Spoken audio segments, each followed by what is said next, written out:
Welcome to the Middlesex Moments Show. I am Dr. Adrienne Maslin, filling in today for Dr. Anna Wasesha. In the studio with me is Professor Judith Felton, Division Chair of Social Sciences and Program Coordinator of the Human Services Program. We are talking today about the issue of mental health. Professor Felton, on college campuses, it has never really been unusual for faculty and staff to discuss issues of mental health. We often come across a student in our classes who worries us for some reason, and we often get together and talk about measures we can take to help that student be academically successful. However, the issue of mental health has gained traction nationwide in light of the many school shootings or shootings in public places such as shopping malls and movie theaters, and now, of course, the recent tragedy in Newtown, Connecticut. What are your thoughts on the growing discussion on issues of mental health? Well, thank you for this opportunity to talk this morning. I think the growing discussion on issues of mental health is really important, both for college campuses, public places, and for families, and for those who live with mental illness. I'm hoping, and my wish is that the public discussion, as we sort of have this collective grief around what has happened recently, that the public discussion becomes more of a discussion of understanding than of blame, and more of a discussion of how can we help those who are living with mental illness understand their illness, how can we help them help us to understand mental illness, so that it becomes a discussion of empathy and compassion versus a discussion of blame. Are there ways to identify people who might have a serious enough problem to become violent against others before an incident occurs? Certainly, professionals and specialists in the field have tools and an understanding of people's behavior in which they can identify someone at risk. But what's important to understand is that for the most part, those living with mental illness are more at risk of hurting themselves than they are at hurting others. But certainly there are signs that we look for. We look for increased sadness. We look for increased agitation. We look for increased isolation from someone who might be struggling with their illness or any kind of stressors in their life. And so as for all of us, whether we live with a mental illness or not, we want to try to decrease the stressors in our life and not have access to risk situations that would put others or ourselves in danger. Do you think the public's perception of people with mental health issues is changing since the Newtown shootings? And do you think that perception change is for the better or the worse? That's a really good question. One of the reasons that we wanted to have this public forum on mental health next week is out of concern that the discussion might raise more stigma about people living with mental illness. While the discussion's important, we want to ensure that that discussion is one of awareness and one that is positive versus one that asserts blame. And these discussions are very important to have, though. We're going to take a short break at this point, but we will be back soon. Welcome back. This is the Middlesex Moments Show, and I am Dr. Adrienne Maslin, and I'm here today with Professor Judith Felton. We were just discussing the public perception of mental health issues. Yes, I wanted to say a little bit more about that. You had asked earlier whether or not you felt the public perception had changed for the better or for the worse since the tragedy in Newtown. And living in Middlesex County and in Middletown has always struggled with their response to those living with mental illness. We do have a state hospital here. We've made great strides in terms of having really top-notch community-based programming for people who are living with mental illness. And I do think that in looking at the way the media has responded to tragedy in Newtown, that there has been more sensitivity to those living with mental illness than perhaps 20 years ago when we had a tragedy in Middletown involving someone with mental illness. That there's been a care around what language to use when talking about those living with mental illness. However, there's still, I think for many of us who work in the field and are involved in community programs, there's still a worry that people living with mental illness are increasingly stigmatized after a tragedy, and that there's assumptions made about the perpetrator of a tragedy when we may not even have the facts. So I think having as many public discussions as we can that helps raise awareness around mental health issues, the better we will do in our ability to live side by side. You talked just now about the language we use in talking about people with mental illness. Can you comment a little bit more on that? Is there certain language that we should be using or that you hear changing from previous years to now? Well, in general, and again, I don't want to speak for those living with mental illness, but in general, I think many of us would like us to get away from language that just sees someone as a label, just sees someone as schizophrenic, right, versus as someone who's living with an illness, just as if they were living with diabetes or high blood pressure.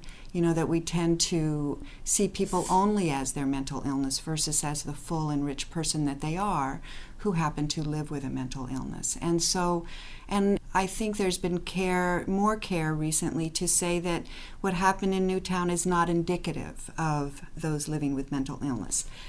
But when we talk about the gun debate and about background checks, then there's pretty negative language about who should get those background checks. Of course. And that it's not necessarily that you or I, Adrian, should get background checks, but those who have engaged in criminal behavior or the mentally ill. And, if I was someone who struggled with major depression, and I hope I don't have a gun, I hope no one would want me to have a gun, but nevertheless, why am I more inclined to misuse a weapon than someone who isn't struggling? Mm-hmm. Mm-hmm. So we have to be careful around that language. Right. I know that the Free at Last players will be performing here at Middlesex Community College, and I know that performance is 1 week from tomorrow on April 3rd. Can you tell us a little bit about who the Free at Last players are and about the performance they will be putting on? Mm-hmm. We've been lucky to have the Free at Last players come to our college in the past. They've come several times. Professor Horn and I, who both teach abnormal psychology, try to have them come in and do performances for our students. The Free at Last players, they're a performing arts group, and they do a variety of performances involving poetry reading, involving music, involving skits and plays that help raise awareness around mental health issues. One of their primary goals is to destigmatize those living with mental illness and to provide performances that are heartwarming, that are funny, that don't have any particular bias, but talk about what it's like to live on medication, what it's like to get through the mental health system just to get treatment, and what it's like for family members to live with someone who struggles with a mental illness. So they're a theater group. Many of the performers do live with mental illness themselves. They do their own writing. They do their own writing of their plays and their poetry and their songs. Then they do provide opportunities after the performances for kind of a Q&A with the audience around anything that the audience wants to raise questions about. Mm-hmm. That sounds wonderful. Do you happen to know anything about the theme of their performance this coming Wednesday? Well, in general, their themes are similar when they do their performances, and the themes have to do with anything they can say to destigmatize, to demystify mental illness, to demythologize mental illness, all those things, so that the audience can leave. Last year they came, and several of my students were actually moved to tears and left with an understanding that they don't get just by reading the book, and so and that is generally the theme for the Free at Last players. They do performances across the state. They've even gone to other places in the country. One of their performers now lives in Texas, and he comes up special to do it with us, which is really nice. And so, do you happen to know how this group got started? That's a good question. I know they've been around for a long time, but I think it came out of some of the work that River Valley Services does in terms of community programming, and I'm not really sure. That's a good question. We should ask them.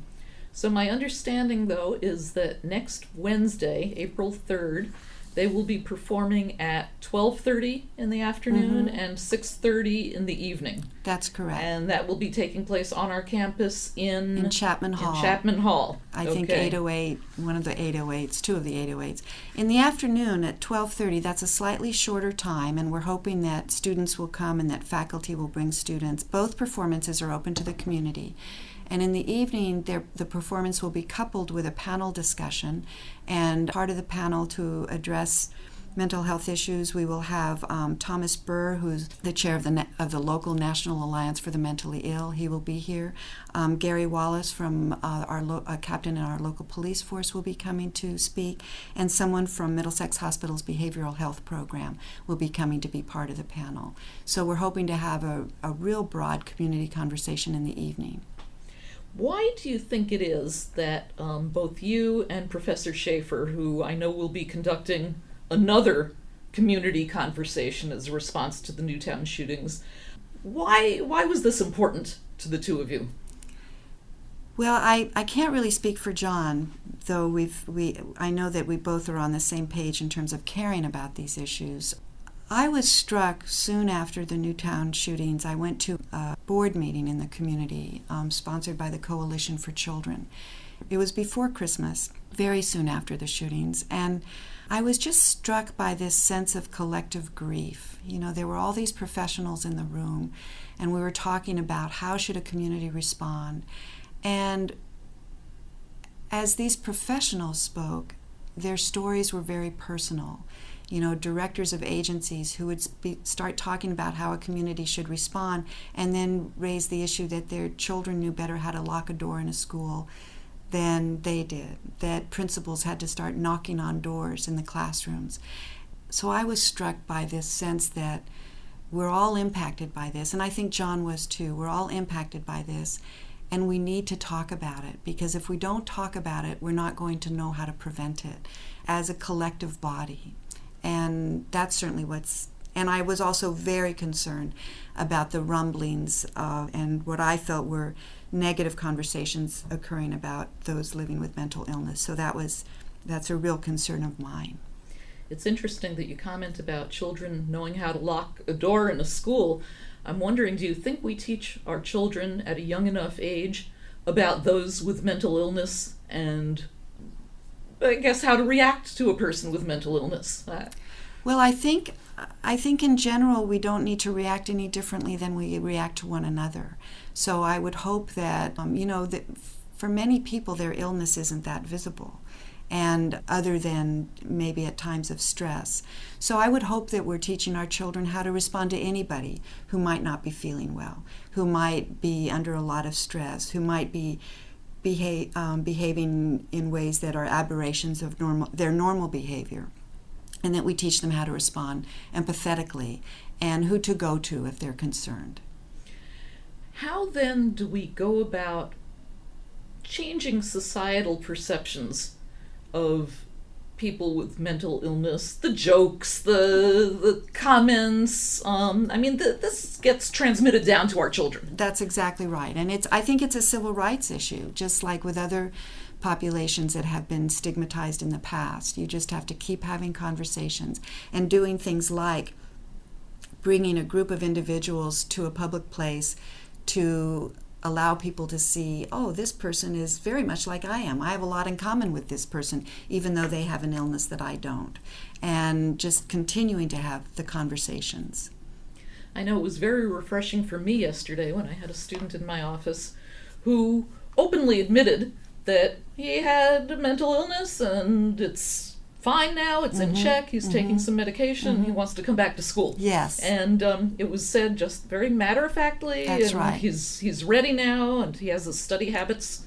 That's right. This under is not control, all of who I am. This is Correct. a part of who I am. Correct. Yes, and I Yes. think that's what we need to tell our children. And if jokes are made about people, just like if our children were to hear, an ethnic joke, we say to them, that's not very funny. We don't want to make fun of people. Right. Yeah. So, well, I think it's time for us to take a break, and this is the Middlesex Moments Show, and I'm Adrienne Maslin, here with Judith Felton today, Professor of Human Services at Middlesex Community College. We were just discussing the community forums that are going to be held, one this evening and one next week at the college in response to the school shootings in Newtown, Connecticut.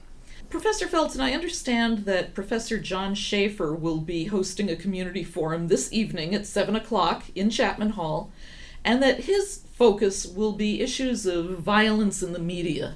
Can you talk any more about what that forum will focus on?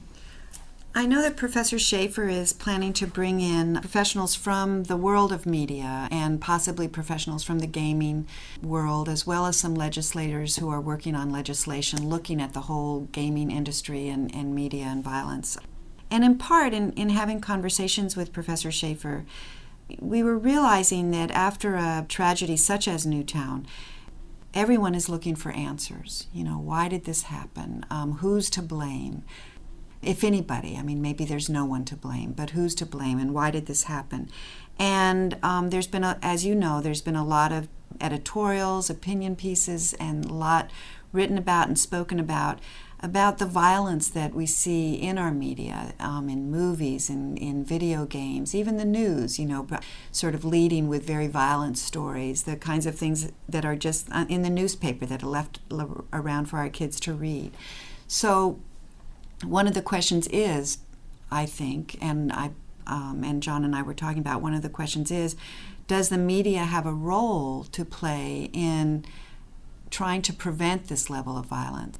And do they have a role to play in sort of looking at as perpetrators of violence? And those are the questions we want to address. I think some would say, no, it's not the media. It's a parental responsibility to see what their children are doing. And then others would say, yeah, but if it's not there, maybe children wouldn't even be tempted to participate in video games that are very violent. So these are questions that I think everyone's trying to explore. And there's a lot of great research out there that looks at the changes in the brain when children are exposed to violence, what happens in the brain in terms of the autonomic nervous system and the violent pathways of the brain. They get lit up when children are exposed to a lot of violence. And young children don't necessarily have the cognitive processing to be able to say, this is make-believe and I don't need to do this. And so all of those questions are important for us to be talking about right now. Are there any particular action steps that you hope we as a community can take as a result of these two community conversations that will be hosted here? First of all, I think having the community forums is an action step. I think it, as I mentioned earlier, I think it helps people feel less helpless if they can come together and talk about it and explore their own thoughts and feelings about it. I think out of tonight's forum on violence in media, I think part of that conversation will be what's next. And we have legislators that are exploring, looking at the whole issue of violence in media. So I think part of what will happen this evening is a look at what's next, what can we do. In terms of the forum next week on the question of mental health and mental illness, I know that my students are going to be asked to do presentations on stigma. They're going to be asked to reflect on it. We'll have discussion in class about what can we do. And again, I'm hoping that part of the panel in the evening will help us understand what is next, what can we do. There's been certainly discussion from the mental health community that we hope that, you always want to see a silver lining. Right. And the tragedy of Newtown is just that, it's a tragedy. What can come of that? We hope that there will be some intense study of how we need more treatment, more intervention. We need more housing sites for people who are homeless and living with mental illness. We need more money. We need more money to provide the treatment that we need and the prevention that is needed out there. And so we hope that something like Newtown, the legacy of Newtown, can be really positive steps in terms of providing the treatment and intervention that is needed for people with mental illness, and to help educators like us recognize signs so that we can help students who might be struggling. That would be wonderful. How can people find out more about mental illness? Well, there are groups and communities like the National Alliance for the Mentally Ill. That's an advocacy and support entity that anyone who wants to find out more about mental illness can go to their website, and there's all kinds of literature on their website. There's support groups for family members. There's support groups for people living with mental illness. The National Clearinghouse also provides a lot of information about mental illness, drug addiction, and you just have to Google Clearinghouse and all of their information will come up. Locally, there's the Connecticut Legal Rights Project, which has an office right on the grounds of Connecticut Valley Hospital.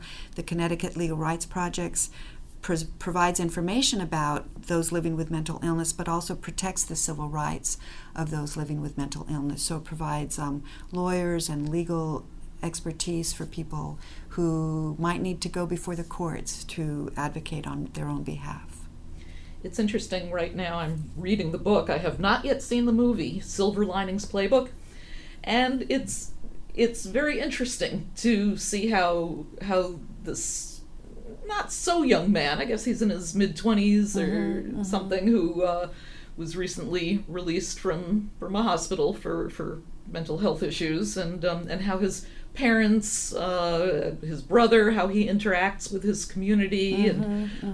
It must be very difficult for caregivers and for families to understand what their family member might be going through and know how to react and to help that person. Yeah, I think the caregiver, as with anybody with an illness, the caregiver is under a lot of stress and wanting to, I believe that at any given moment anybody's doing the best they can, but trying to understand what's going on with their son or daughter.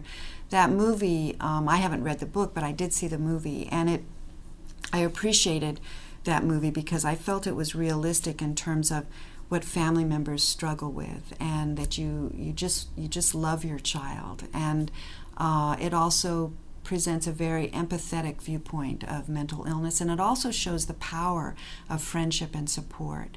And so that's why it's important for those of us who don't live with a mental illness to realize, to provide support for those who do, and to befriend. There's buddy programs in Middletown in which you can become a buddy to someone who may be seriously ill and provide that sense of support and friendship. There's also some good novels. There's a book called Imagining Robert, which is a true story about identical twins, one of whom has schizophrenia and the other one does not, and it looks at kind of how environmental factors can manifest and have an illness manifested when someone who lives in a more positive environment, their illness may not be manifested. There's Wally Lamb's book, I Know This Much Is True, which is very, very much a similar story. There's a true story, I can't remember the author, called Is There No Place on Earth for Me, about a woman living with schizophrenia. So there is a lot of sort of user-friendly books out there that help us gain understanding. You mentioned a buddy program in Middletown. Yeah, and I think it's called the PAL program, but I don't want to say too much about it because I don't want to misrepresent it. But I know that River Valley Services, which is sort of the community arm of Connecticut, it's an outpatient service, has a lot of programs for outpatient programs to support those living with mental illness, and does try to incorporate volunteers from the community. So, Professor Felton, I just want to say it's been a pleasure having you here, and before we let you go, I'd like you to help me recap a couple of things regarding the events that we have coming up.